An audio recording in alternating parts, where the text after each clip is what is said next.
నగర కార్యదర్శి కోట మాల్యాద్రి మాట్లాడుతూ గుంటూరు నగరంలో ఇల్లు లేని నిరుపేదలందరూ ప్రభుత్వ స్థలాల్లో గుడిసెలు వేసుకుని నివాసం ఉంటున్న వారందరికీ 5 లక్షల రూపాయలు ఇంటి నిర్మాణానికి రిజిస్ట్రేషన్ చేసి పట్టాలు ఇవ్వాలని ఆయన కోరారు. ఏఐటియుసి జిల్లా ప్రధాన కార్యదర్శి మేడ హనుమంతరావు మాట్లాడుతూ జరుగుతున్న పార్లమెంటు సమావేశాల్లో దేశంలో ఉన్న సుమారు 57 కోట్ల మంది కార్మిక వర్గానికి బడ్జెట్ లో కేటాయింపులు చేసే విధంగా ఉండాలని, అంతేకాకుండా బడ్జెట్ ప్రకటిస్తే అన్ని కార్మిక సంఘాలను సమీకరించి ఫిబ్రవరి 5వ తేదీన దేశవ్యాప్తంగా 4 లేబర్ కోడ్లను వ్యతిరేకిస్తూ పోరాటం నిర్వహిస్తామని తెలిపారు. ఈ కార్యక్రమంలో కార్మికులందరూ పాల్గొనాలని ఆయన కోరారు.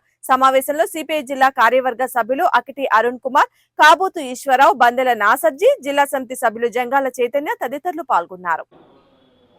రాష్ట్ర వ్యాప్తంగా కూటమి ప్రభుత్వం ఏదైతే నివాసం ఉంటున్నటువంటి మరి 2019 అంత ముందున్న వాళ్ళందరూ కూడా రెగ్యులేట్ చేయడానికి ఒక పక్క ఏదైతే పరిశీలన జరుగుతూ ఉందో దానికి సిపిఐగా దాన్ని స్వాగతిస్తూ ఏదైతే ఈ గుంటూరు నగరంలో అనేక కాలనీలు మరి ఆక్రమణకు గురయ్యి ఇప్పుడు కూడా 10, 15, 20 సంవత్సరాలైనా కూడా పట్టాలు ఇవ్వని పరిస్థితి నగరంలో ఉంది. వాటికి సంబంధించి మరి ఏదైతే మరి చట్టబద్ధత లేక వాళ్ళ దగ్గర ఏ రకమైనటువంటి మరి డాక్యుమెంటేషన్ లేక వాళ్ళంతా కూడా ఇబ్బంది పడుతూ ఉన్నారు. ఇప్పటికైనా ప్రభుత్వం దృష్టి పెట్టి వాళ్ళందరూ కూడా పట్టాలు ఇవ్వాలని సిపిఐగా కోరుతా ఉన్నాం. అట్లాగే నగరంలోని మరి సంజయ్ నగర్ కానివ్వండి, వెంగళరావు కానివ్వండి, శారదా కాలనీ కానివ్వండి, అటు పాత గుంటూరుకు సంబంధించి అజాద్ నగర్ కానివ్వండి, సంగటగుంట మరి ఈ ప్రాంతాలంతా కూడా గత అనేక సంవత్సరాలుగా నివాసాలు ఉంటా ఉన్నారు. వాళ్ళకి సంబంధించి రిజిస్ట్రేషన్ సౌకర్యం లేకుండా మరి ప్రభుత్వాలు అయితే హామీ ఇస్తుంది, కానీ గత ప్రభుత్వం కూడా రిజిస్ట్రేషన్ చేస్తామని చెప్పింది. కానీ రిజిస్ట్రేషన్ మాత్రం చేయకుండానే ఆ ప్రభుత్వం మారటం, ఈ ప్రభుత్వం అధికారంలోకి వచ్చిన తర్వాత ఆ ప్రక్రియ ప్రారంభిస్తామని చెప్పారు. మాటలు కాకుండా దాని మీద దృష్టి పెట్టి మరి చేయాలని, అట్లాగే మరి 14-15 సంవత్సరాల నుంచి మరి చౌడవరం దగ్గర ఉన్నటువంటి చంద్ర రాజేశ్వరరావు నగర్ కానివ్వండి, ప్రగతి నగర్ పాతగుండు చివర ఉన్నటువంటి మరి ప్రగతి నగర్ సంబంధించి సుమారు 7-8 వేల మంది కాపురాలు ఉంటా ఉన్నారు. వాళ్ళు అక్కడ వాళ్ళ సౌకర్యాలను బట్టి చిన్న చిన్న నిర్మాణాలు ఏర్పాటు చేసుకుంటూ ఉన్నారు. వచ్చిన సచివ టీం అంతా కూడా వాళ్ళని బెదరగొట్టే పరిస్థితులు ఆ కాగితం ఈ కాగితం అని ఇబ్బంది పెడతా ఉన్నారు.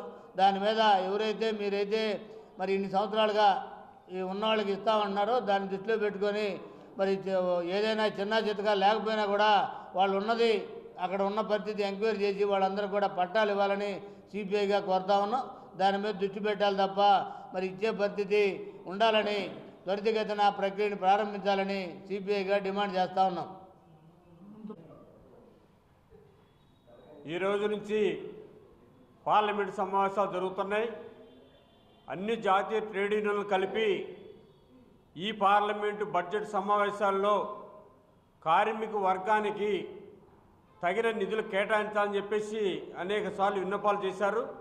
కానీ ఎక్కడ కూడా కార్మిక వర్గానికి, ఈ దేశంలో 57 కోట్ల మంది ఉన్న కార్మిక వర్గానికి బడ్జెట్లో కేటాయింపు జరగట్లేదని చెప్పేసి నేపథ్యంలో రేపు ఫిబ్రవరి 5వ తారీఖున దేశవ్యాప్తంగా బడ్జెట్ కేటాయించాలి.